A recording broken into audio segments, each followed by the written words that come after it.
बोलिए सतगुरुदेव की जय। योगी योग साधना करई, भवसागर से ना ही तरई। पर योग का महात्म साहब वाणी में कह रहे हैं, कई बार आपसे योग पर बात हुई, आज अष्टांग योग पर बात करूंगा।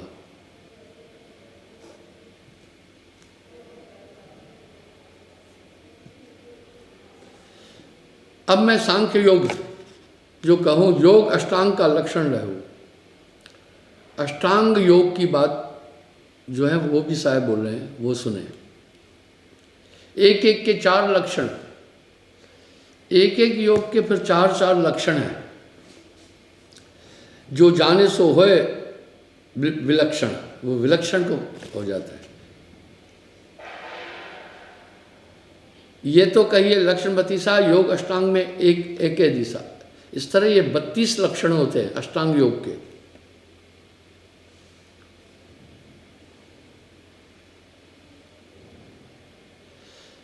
तेई भवसागर तरे या करनी निस्सार, सत्य क्रिया सत्य से गए सत्य नाम आधार। प्रथम योग ज्ञान है भाई, पहला योग ज्ञान है। ज्ञान प्राप्ति के लिए भी आदमी एक साधना करता है, वो साधना आंतरिक है, उसमें वो दुराचार को त्यागता है। ज्ञान प्राप्ति एक योग है, साहब कह रहे हैं। ताते सुख व परम पद पाई, निरालंब आलंब न कोई, सदगुरु इच्छा हुए सो हुई। कर्म भरम तज साहिब जाने, भली बुरी कुछ चित न आने। पहला ये योग है ज्ञान का, अपने को कर्ता अभीष्ट न मानकर प्रभु पर सब कुछ छोड़ता है। और पहला कर्म भरम और निर्वासना, जो वासना है ये इच्छा है, यही जन्म मरण का मूल कारण है। जंगल बस्ती एक सो हुई, रहे निर्वैर रहे तत्सारा, बाहर भीतर अलग अपारा। एक नाम को जान के दूजा दे बहाय, तीरथ व्रत जब तक नहीं आत्म तत्व समाय। अर्थात बाकी उपासनाओं में वो नहीं उलझता है। ये सभी लक्षण 32 उसको पास खुद ब खुद आ जाते हैं। यहाँ साहब क्या कह रहे हैं, भक्ति गोस्वामी जी कह रहे हैं, भक्ति स्वतंत्र सकल गुण खानी, बिन सत्संग न पावे प्राणी। यानी समस्त सद्गुण भक्ति से उत्पन्न हो जाते हैं।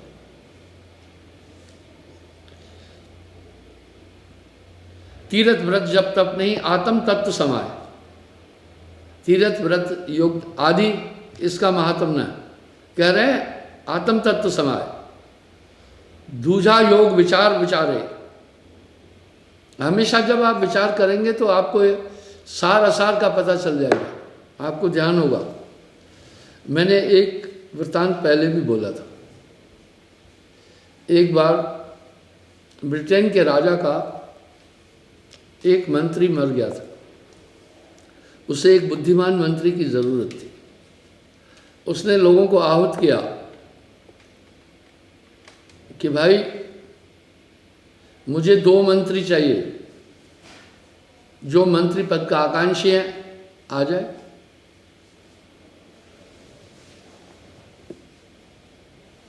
राजा ने सबसे अपनी अपनी पहले खूबियां पूछी। एक तरफ खूबी वाले थे, एक तरफ नेगेटिव लोग। पूछा,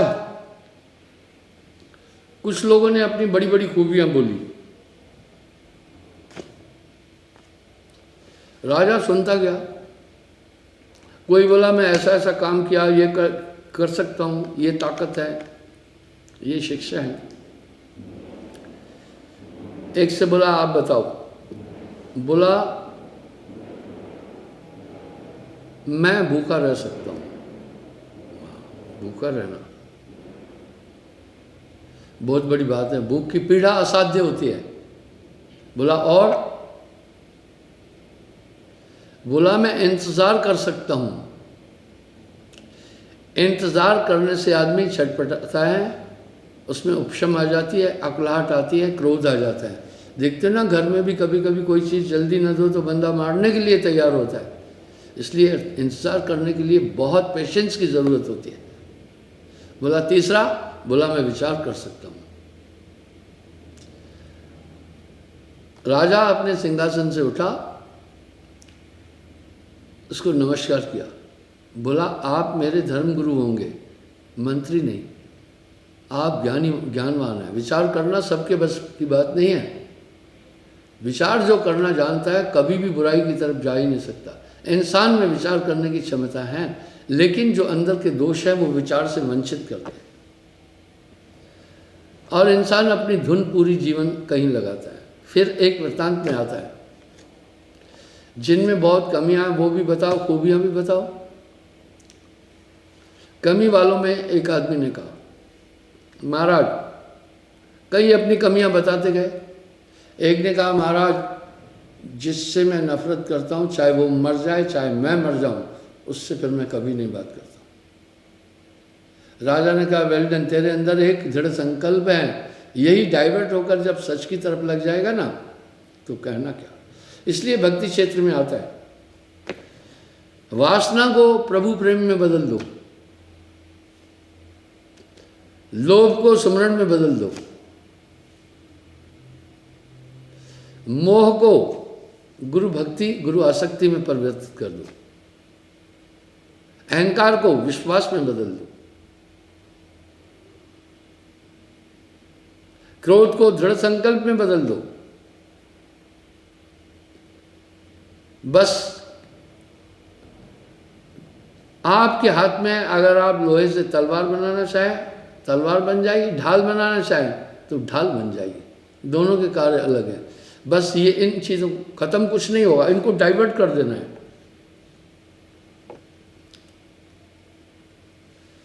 दूसरा योग विचार विचारे, दूसरा योग है विचार। ये विचार करना कोई नॉर्मल बात नहीं है। विचार करने से सार असार का पूरा निर्णय हो जाता है। उदाहरण के लिए, आप किसी को पीटने जा रहे हैं, अगर आप थोड़ा सा विचार करेंगे कि भाई इसका प्रतिफल क्या होगा, बस वहां आपका विचार बदल जाएगा। एक बार राजा ने एक मुशायरा रखा था, उसमें एक गायक गा रहा था। जब वो गा रहा था उसमें एक कड़ी आई थी, बहुत गुजरी थोड़ी रही वो भी गुजर जाएगी। तो राजा की लड़की ने 9 लखा हार उस गायक के गले में डाला। राजा क्रोध हुआ, अरे भाई देना ही था तो कुछ और देना था। बोला ये कीमत कम है। उसका शब्द मुझे असर कर गया। बोला क्या? बोला मैं किसी सेवक के साथ भग के जाने वाली थी, लेकिन जब इसने ये शब्द कहा बहुत गुजरी थोड़ी रही वो भी गुजर जाएगी, तो मैंने उस समय विचार किया कि माँ बाप मेरे बड़े दुखी होंगे। उसको शब्द सुन कर के मैं ये विचार किया, इसलिए मैंने विचार बदल दिया, अब नहीं जाना है, और मैं ये 9 लाख हार उसको दे दिया। तो साहब हर जगह तो कह रहे हैं, कहत कबीर सुनो भाई साधो।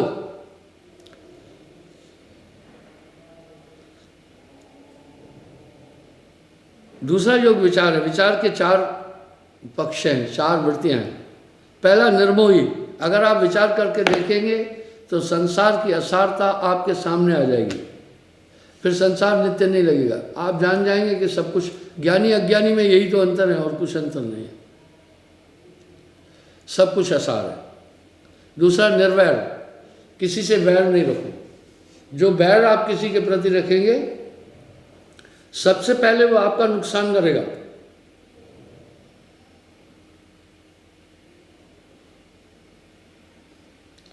वो आपका बैर आपका नुकसान करेगा। आप किसी पर क्रोध कर रहे हैं, किसी की गलती पर, थोड़ा विचारना। मैं अक्सर कहता हूँ बच्चों की गलती पर उन पर गुस्सा नहीं होना, वो छोटे हैं, वो और कंफ्यूज हो जाएंगे। आप गुस्से में जो कहते जाएंगे उनको कुछ भी नहीं, उसका असर नहीं पड़ेगा। वो तो भयभीत है। उनको प्यार से समझाना कि देखो बेटे, तब वो समझ जाएंगे, उनमें अज्ञान तो है ही। प्यार से कहना, देखो बेटे ये काम नहीं करो, इससे ये देखो तुम्हें चोट लग गई, नुकसान हुआ। अब आगे वो वैसा नहीं करेगा। अगर आप क्रोधित हो गए तो वो कंफ्यूज हो जाएगा। इवन यही भूल करने वाले पर थोड़ा सा आप विचार करके उसको समझाओ कि ये भूल है, तो वो समझ जाएगा। इसलिए वो मात पिता सुत नार न आवे, काम क्रोध मत लोभ भुलावे। यानी दूसरा, आक्रोध रहे, क्रोध न करे, निष्कपट शब्द से लागे, सत्य नाम सुन आत्मा जागे। वाह, वो निष्कपट रहे। अब ये कपट बहुत बुरी चीज़ है। जो इंसान कपट करता है उसके प्रति आपके हृदय में एक बड़ी अजीब सोच आ जाती है। अगर आपका पिता भी कपटी है तो उसका एक नक्शा आपके हृदय में बहुत गलत बनेगा।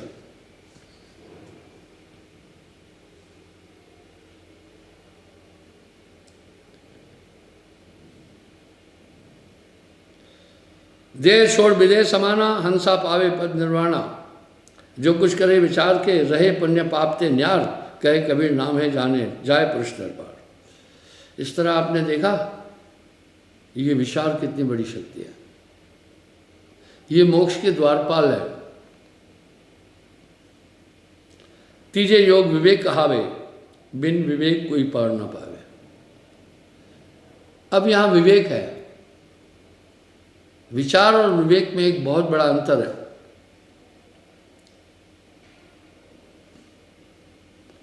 विवेक समाधान को ढूंढता है।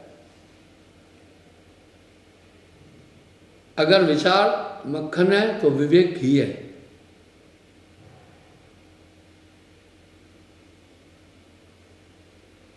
जाको समाधान मन होए, भली बुरी क्या जावे सोई। समदर्शी समझान विचारे, सब घट भीतर ब्रह्म निवार। ये बहुत बड़ा योग है, सबके अंदर परमात्मा को देखना। जब आप में ये भाव आ जाएगा तो किसी के प्रति घृणा नहीं आएगी। कर्म सारणी बुद्ध उत्पन्न, साहब ने बड़ा साफ कहा। आप देखते हैं ना, किसी की शक्ल सूरत बड़ी मोहिनी है, किसी की नहीं है। ये तो एक शरीर की बनावट है। इस सब के बाद पीछे पलट के देखना, सब में तेरा जलवा समा रहा है। जिधर देखता हूं उधर तू ही तू है। हर शय में तेरा जलवा दिखता रूबरू है।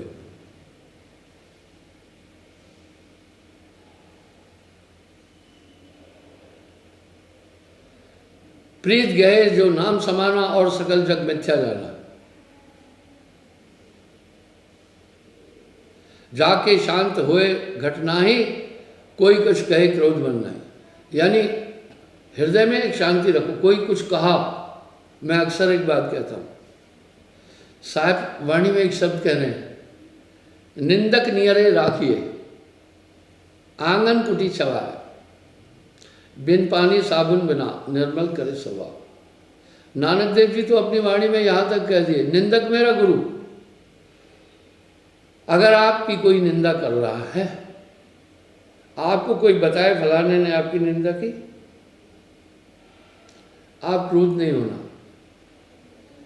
जो निंदा की उस पर विचार करना। जो आपको दोषारोपण किया या आपका दोष बोला, क्या यथार्थ में आप में है वो?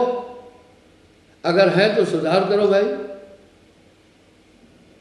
इसमें गुस्सा करने की क्या बात है। अगर नहीं है तो मुस्कुराओ कि ये बेवकूफ़ है, या तो अज्ञानी है या तो इसमें राग है, मुझ पर दोषारोपण कर रहा है। दोषारोपण का मतलब है दोष है ही नहीं और लगा देना। अस्तुत निंदा नाहि जिन, बैरी मित्र समान, कह नानक सुनने बना ज्ञानी ताए बखान। इस तरह से जब आदमी में ये विचार आ जाता है, विवेक आ जाता है, तो उसमें बड़ी खूबियां आती है। चौथा योग शील का जीना। शील बहुत उत्तम है। शील क्या है? जिसमें शील है वो किसी का अपमान नहीं करेगा। वो यही भरत बहुत शील था। भरत में बड़ा शील था। भरत समान को राम सनेहु, जग जपे राम राम जपे तेहु। जब रामायण में अरण्य कांड में एक प्रसंग आता है, जब कैकेयी ने वरदान मांगा राम जी को 14 वर्ष वनवास, भरत को राज सिंहासन। भरत उस समय नैनीहाल में था। भरत का नैनीहाल कैकेय देश था, जिसे आज कश्मीर कहते हैं। आप सोच सकते हैं अयोध्या से कश्मीर कितना दूर है। तो भरत जब कैकेयी ने 2 वरदान मांगे तो राम जी वनवास के लिए जब तैयार हुआ, लक्ष्मण ने वहाँ एक प्रसंग कहा था, कहा ये भरत का साजिश है। राम जी ने कहा ना, ऐसा नहीं है, भरत शील है। जब वापिस भरत जी आए, उनको ये पता चला, वो बहुत दुखी हुए। उन्होंने रामायण में तो इस प्रसंग पर बहुत बड़ी बात है। उसने कहा मैं लज्जित हूँ, तुम्हारी कोख से जन्म लिया, मुझे समाज कभी भी क्षमा नहीं करेगा, तुम तो रघुकुल की रीत के खिलाफ चली। माँ मुझे दुख है कि तुम्हारी कोख से जन्म लिया। आपको मैं एक बात बताऊंगा, जब लंका विजय के बाद राम जी वापस आए तो पहले माता कैकेयी से मिले थे। देखा उनके दिल में राग नहीं था। एक कहावत है, बड़ी अच्छी कहावत है, आप राम की करनी देखो और वासुदेव कृष्ण की कथनी देखो। वाह, इसमें बहुत बड़ी चीज है। राम जी का पूरा जीवन, रामायण एक अध्यात्म के साथ सामाजिक पटल का शास्त्र है। जो पूरी रामायण का गहनता से अध्ययन करता है उसको ये पता चल जाता है कैसे किससे व्यवहार करना है। इस तरह महाभारत जो पूरा सीखा, समझना पूरी राजनीति में परायण हो चुका है वो। यही बात किसी नेता ने भी कही थी। तो जब उनको ये पता चला कि माँ ने मेरे लिए सिंहासन मांगा और मेरे भ्राता राम को वनवास भेजा, बहुत दुखी हुआ वो। उनको ये भरोसा था राम जी मेरी बात नहीं टालेंगे, क्योंकि मुझे बड़ा प्रेम करते हैं। इंसान जिससे प्रेम करता है उसका दिल नहीं तोड़ना चाहता, यही तो प्रेम की रीत है। इस तरह जब प्रभु से प्रेम करोगे ना, आपका दिल नहीं तोड़ेगा वो। तो भरत तो राजकुमार था, कुछ सैनिक साथ लेकर राम जी से मिलने के लिए गया। रास्ते में जिन जिन जगहों से राम जी गए थे वहां से गया। देखिए उनके हृदय में राम जी के प्रति कितना भाव था। वो केवट मिला, उनको भी हृदय से लगाया। इतने में दूर से लक्ष्मण जी की नजर पड़ गई भरत पर कि वो सैनिकों के साथ आ रहा है, और पर्णकुटी में जल्दी से वो धनुष उठाने के लिए बढ़ा। राम जी ने कहा क्या बात है? बोला भ्राता मैंने पहले ही बोला था ये सब कपट्य भरत की तरफ से है, देखो अभी सेना लेकर हमें यहाँ मारने के लिए आ रहा है। राम जी ने कहा बाण वहीं रख दे। सुन हे लक्ष्मण, भरत के भाग्य पर, भरत बड़ा शील है, भरत के भाग्य पर तो मैं भी आश्चर्य करता हूं। गुरु वशिष्ठ मुझसे ज्यादा भरत से प्रेम करते हैं। जा पर गुरु को अति अनुरागु, को कह सके भरत को भागु। जिस पर गुरुजनों का प्रेम होता है उसके भाग्य की तुलना हो ही नहीं सकती है।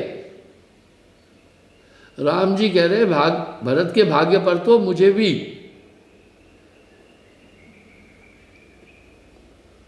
थोड़ा भाव है। यहाँ कह रहे राम समान को भरत समान कोई राम से नहीं हो, जग जपे राम राम जपते हो। बोला हे लक्ष्मण, भरत बहुत शील है, ये किसी का अपमान नहीं करता है। जो किसी का अपमान नहीं करता वो शील है। वो सोचता है कि इसका अपमान करने से इसे दुख होगा, इसलिए यहाँ सावधानी बरतना है ज्ञानी पुरुष को हमेशा, कि हम किसी का अपमान नहीं करें। जब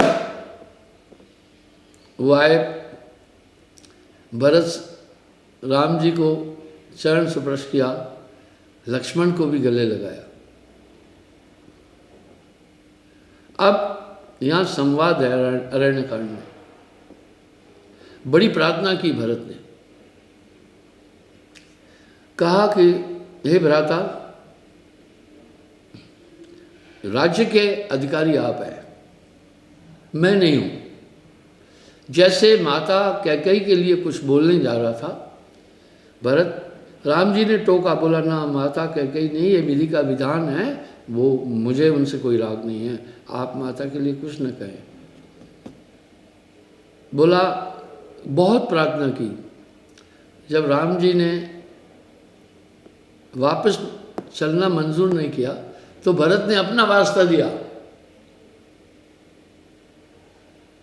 भरत बड़े भरोसे से निकला था कि मेरी बात राम जी नहीं टालेंगे। जासे जाका सत्य स्नेहु, जिससे जिसका सत्य स्नेह है उसको वो प्राप्त कर ही लेता है। तब कहा अच्छा आप मेरे लिए चलो, क्योंकि आने वाला युग मुझे माफ नहीं करेगा। अगर मैं राज सिंहासन पर बैठूंगा तो आने वाला युग मुझे एक महत्वाकांक्षी और लालची समझेगा। इसलिए आप अगर अपने लिए नहीं चलना चाहते तो मेरे वास्ते चलो,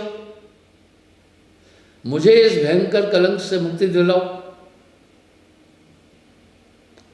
राम जी यहाँ कह रहे रघुकुल रीत सदा चलाई, प्राण जाए पर वचन न जाए। बोला हे भ्राता, हे भरत, तुम जाओ, कोई बात नहीं है, और राज्य करो। उसने कहा मैं उस सिंहासन का उत्तराधिकारी नहीं हूं, आपका मंत्री बनकर मैं राज्य का संचालन करूंगा और ये आपकी खड़ाऊं ये सिंहासन पर रखूंगा। उस समय का ये दृश्य देखकर लक्ष्मण की स्थिति बड़ी दीन हो गई।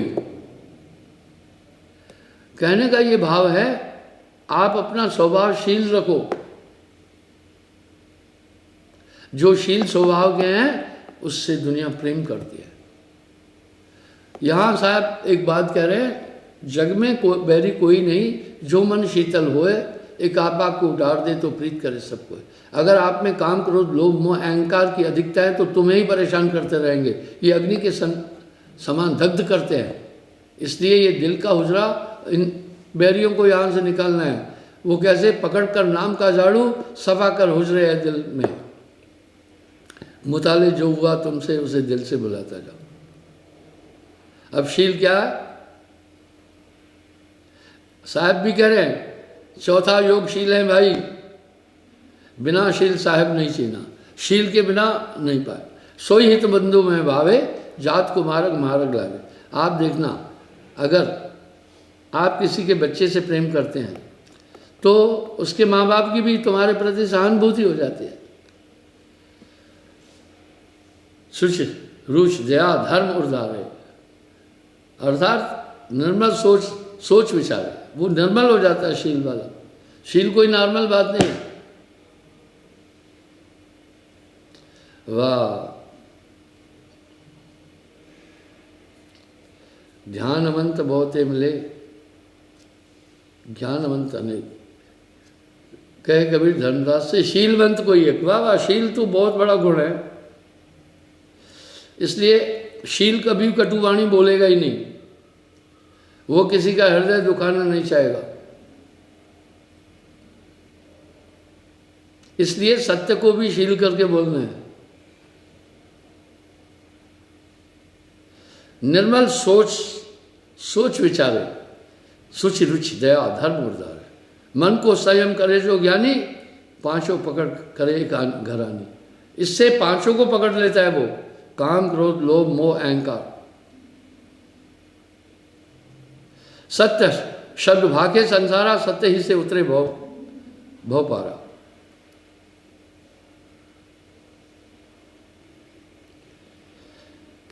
शील क्षमा जब उपजे, अलग दृष्टि जब होए, बिना शील पहुंचे नहीं लाखों कथे जो कोई।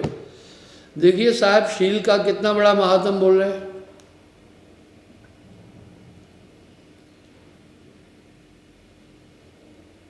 पांचवा योग संतोष बखानी, बन संतोष बूढ़े अज्ञानी।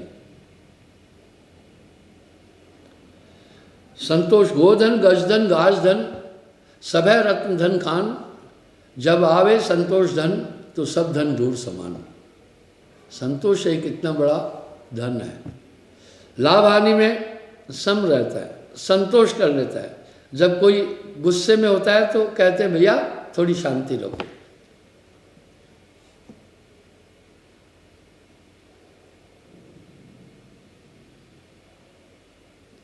माने नहीं रंग को राजा, होए अमान नहीं काऊ से काजा। आप किसी से मान नहीं सहना। मैं आपको बताऊं, दुनिया का सबसे बड़ा कंगाल आदमी मैं किसको मानता हूं? जो कहता है, जो दुनिया में मान चाहता है, मत चाहना मान। सुनो, जेते घट तेते व्रत, अचरज कथो न जाए। एक बार एक लड़के ने अपने बाप से कहा, पिताजी कुछ ऐसा बताओ मैं सबको खुश रख सकूं। पिताजी ने कहा ठीक है, जैसे मैं कहूं वैसे करते चलना, मेरे साथ चलो, मैं उपाय बता देता हूं, लेकिन मैं जो कहूं तुम वही करते चलना। बोला ठीक। एक घोड़ा लिया, बाप ने बेटे को कहा मैं घोड़े पर बैठता हूं, तू इसकी रास पकड़ लगाम। बुढ़ा खुद घोड़े पर बैठा, बेटे ने लगाम रास पकड़ी। एक गांव में पहुंचे, वहां जवान लोगों का एक समूह था। उन्होंने कहा वाह कैसा ये बुढ़ा है, अभी भी बुढ़ापा है, शौक नहीं गया, खुद राजा की तरह घोड़े पर बैठा। लड़के को कहा रास पकड़ लो। सुना, उसने बेटे को इशारा किया, कुछ नहीं बोलना। बाहर आए, गांव से बोला बेटे देखो मैं घोड़े पर बैठा, दुनिया को पसंद नहीं आया। लोगों ने देखो उठ किया, अब ऐसा करो तुम बैठो, मैं रास पकड़ता हूं। लड़का घोड़े पर बैठ गया, बाप ने लगाम रास पकड़ी। आगे जाकर एक दूसरा गांव आया, वहां एक पंचाल थी। कुछ लोगों ने कहा कैसा युग आ गया, देखो खुद दंड मुसंड जवान है, घोड़े पर बैठा है, और बुढ़ा बाप रास पकड़ा है। बुढ़े को घोड़े पर बैठाना चाहिए था। बाहर निकलने के बाद बूढ़े ने कहा बेटे बात सुन, पहले मैं बैठा घोड़े पर, लोगों को यह भी मंजूर नहीं था, अब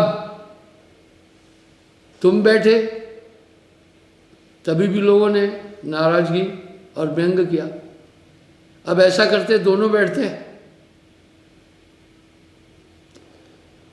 दोनों घोड़े पर बैठ गए। घोड़ा थोड़ा नीबर था, तो दोनों का वजन उठाने में उसे दिक्कत थी। घोड़ा तो दौड़ने वाला प्राणी है, वजन ढोने वाला नहीं। गधा वजन ढोने वाला है। इसका एक ये ब्रदरहुड में आते, इसकी एक टेक्निकल पॉइंट है। घोड़े की टांगें लंबी है, गधे की टांगें छोटी है। एक कहावत है,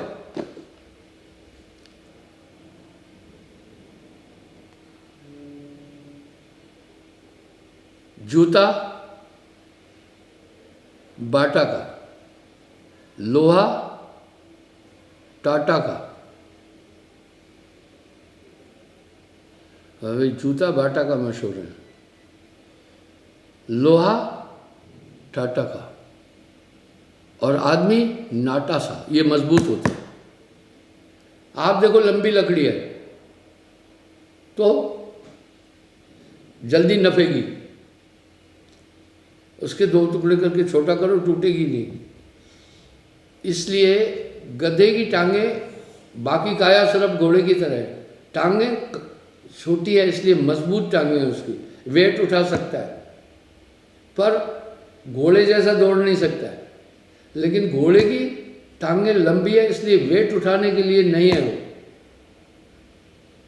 जब भी कहावत आती है किसी को ज़्यादा वजन दो तो कहता नहीं गधे की तरह बोझ लादे जा रहे हो। वाह। तो घोड़ा नीबर था, चलने में थोड़ा सा उसे दिक्कत हो रही थी। आगे एक गांव में कुछ लोग देखे, बोला देखो कैसे कलयुग आ गया, कैसे पापी लोग हैं। घोड़ा निहुर रहा है, दोनों राजा की तरह बैठे हैं। अरे एक बैठ जाना था कोई भी।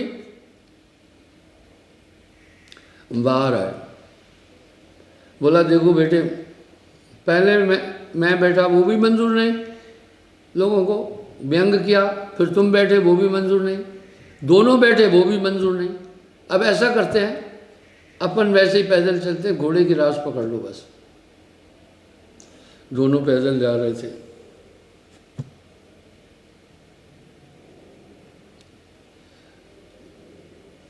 आगे लोगों का समूह मिला, बोला अरे घोड़ा क्या बात है, बीमार है क्या? बोला नहीं। अरे तो बेवकूफ़ों, दोनों बैठना चाहिए था इस पर। देखना वहां ऐतराज़ किया, अगर दोनों नहीं बैठे तो एक तो बैठना चाहिए था कम से कम। बाप ने बेटे को कहा देख बेटे, ये भी दुनिया को मंजूर नहीं। अभी आखिरी ऑप्शन क्या है? घोड़े की चारों टांगे बांधते हैं। जैसे आप देखा ना, डोम जब पशु मर जाता है तो चारों टांगे बांधकर बीच में डंडा देकर कंधे पर उठा ले जाते हैं। जब भारी है तो दो उधर लगते हैं। घोड़े की टांगे बांधी, बीच में डंडा लेकर बाप और बेटा उसको उठाकर चलने लगे। आगे एक समूह मिला लोगों का, अरे घोड़ा मर गया है क्या? बोला ना, जिंदा है। बीमार है क्या? बोला ना, ठीक ठाक है। अरे मूर्खों, फिर इसको लादे क्यों ले जा रहे हो? इस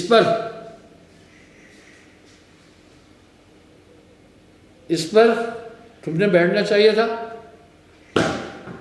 अगर नहीं बैठे तो खाली ले जाना चाहिए था। वाह। जब गांव से बाहर आए, बोला बेटे तू एक बात सुन, कुछ भी दुनिया के लोगों को पसंद नहीं आया। यहां साहब क्या कह रहे हैं? जेते घट तेते व्रत, अचरज कथो न जाए। इसलिए आप विचार पर चलना।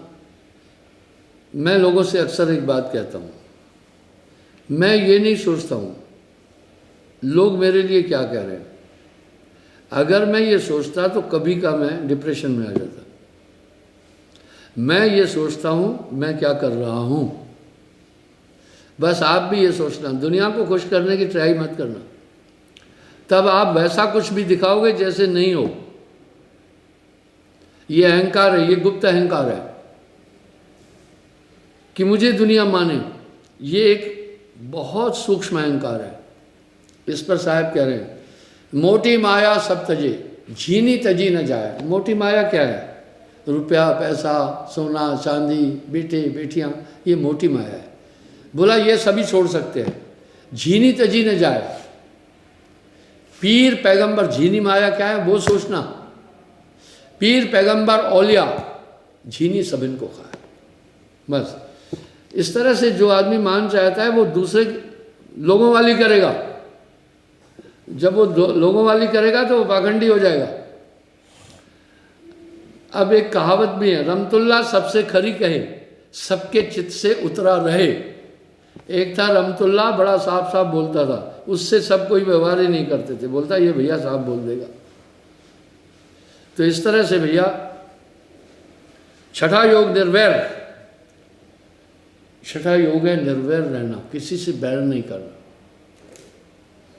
आप किसी से बैर कर रहे हैं तो वो आपके ग्लानि वो ज्वाला अग्नि आपके अंदर धधकेगी। यही तो बात, चाहे भली बुरी सबकी सुन लीजिए। कर गुजरान गरीबी में मन लागल मेरो यार फकीरी में। यही तो ग्लानि दुर्योधन के हृदय में थी कि द्रौपदी ने अपमान किया था।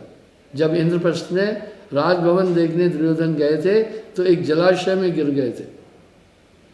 यहाँ द्रौपदी ने ठहाका मारकर एक व्यंग किया था, अंधों के बच्चे ही अंधे होते हैं। देखो इसी ग्लानि के लिए उसने ये प्रतिज्ञा की, तुम्हें नग्न करके जंघाओं पर बिठाऊंगा। इसलिए ये बैर जो है आपको बहुत दुख दे देगा। जाते जगते होए न वैरा, सबगढ़ भीतर एक कर जाने होए सदृष्ट परम परमानी। इसलिए विचार करना है वहाँ। बच्चों को मैंने कहा कभी गलती पर बहुत भयंकर नहीं डांटना, वो कंफ्यूज हो जाएंगे। और उनको प्यार से उस समय समझाओ, देखो ऐसे किया चोट लगी, ऐसा नहीं, वो समझ में आएगा। भय में तो वो कांपेंगे, वो तो आप क्या कह रहे हैं वो समझ ही नहीं पाएंगे। इसलिए और किसी को भी भयभीत नहीं करना। कह रहे हैं सबगढ़ भीतर एक कर जानी होए सुदृष्ट परम परमानी। सुखदाई सभिन को भावे, जल स्वरूप होए अग्नि बुझावे। वो सबके लिए सुखदायक। कंचन काज एक सम, दुष्ट मित्र सम एक, दूजा भाव न जाने एक नाम की टेक। वाह, यही बात वासुदेव कृष्ण भी कह रहे हैं कि वाह भाई वाह। कह रहे हैं जो मान अपमान लाभानी में समान रूप रहता वो ज्ञानी है। सातवां योग सहज है बीता, सहज भाव से यम से जीता।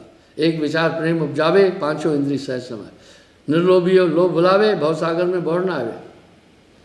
इस प्रकार से सहजता, वाह, सहज क्या होता है? जटिल से सहजता की तरफ चलो।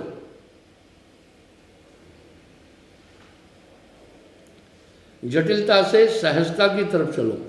जब आप सहजता की तरफ चलोगे हर समस्या का समाधान मिलता जाएगा। अगर आप जटिल है ना तो अपने लिए कई समस्याओं को उद्गम करेंगे आप।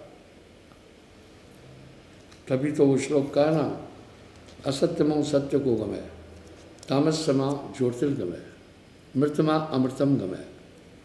ये प्रभु मुझे अंधकार से सत्य की रोशनी की तरफ ले चलो। तो ये ताकतें आ जाएगी आपको। पांचों इंद्रिय सहज समावे, निर्लोभी हो लोभ भुलाए, भवसागर में बौड़ना।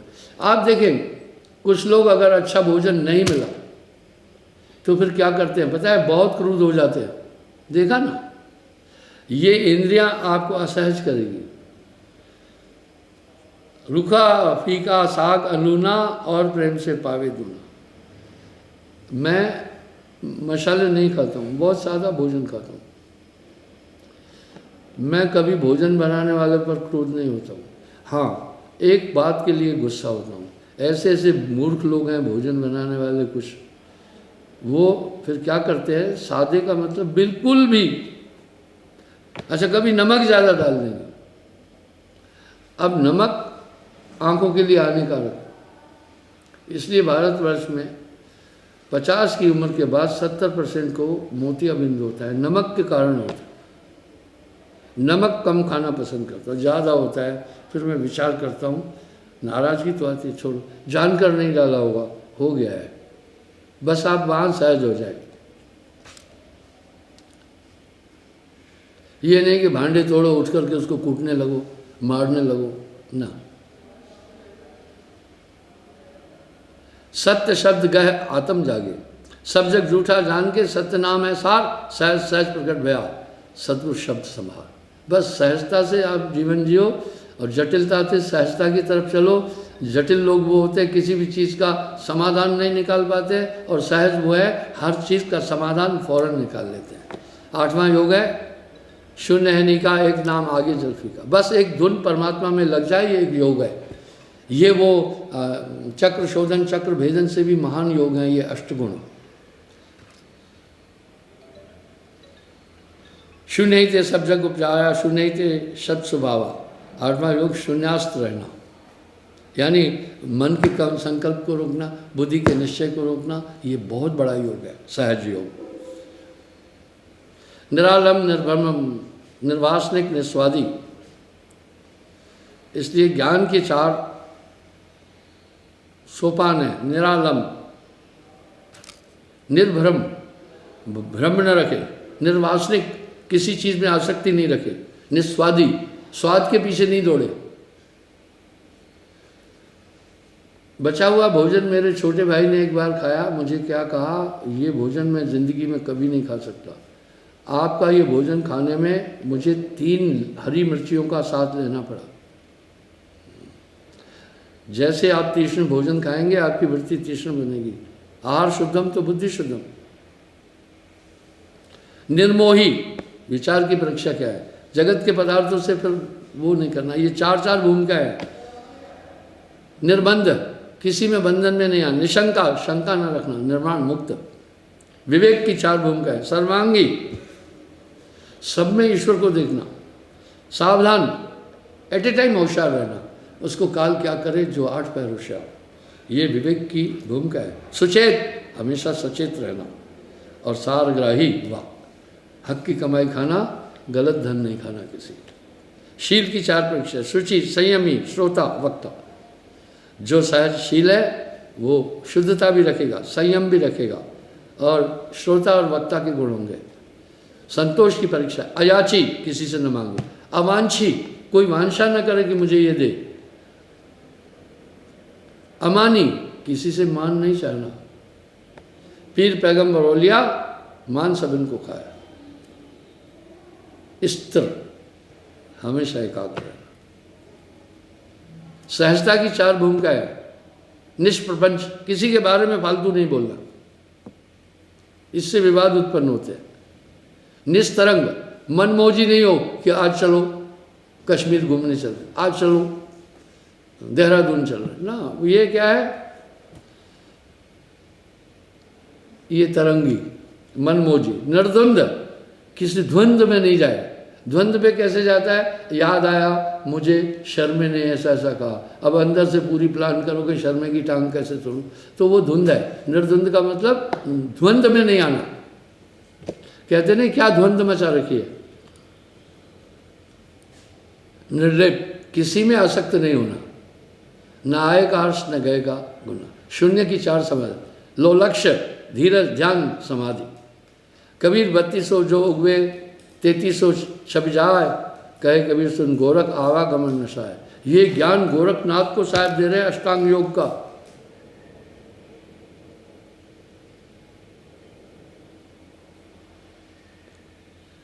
अब आप इस पर मैं कल पुनः विचार करूंगा। ये शिष्यता क्या है और विचार की भूमिका क्या है, समता और वैराग्य क्या है। समय हो रहा है, कल पुनः मैं हाजिर हो जाऊंगा साहिब।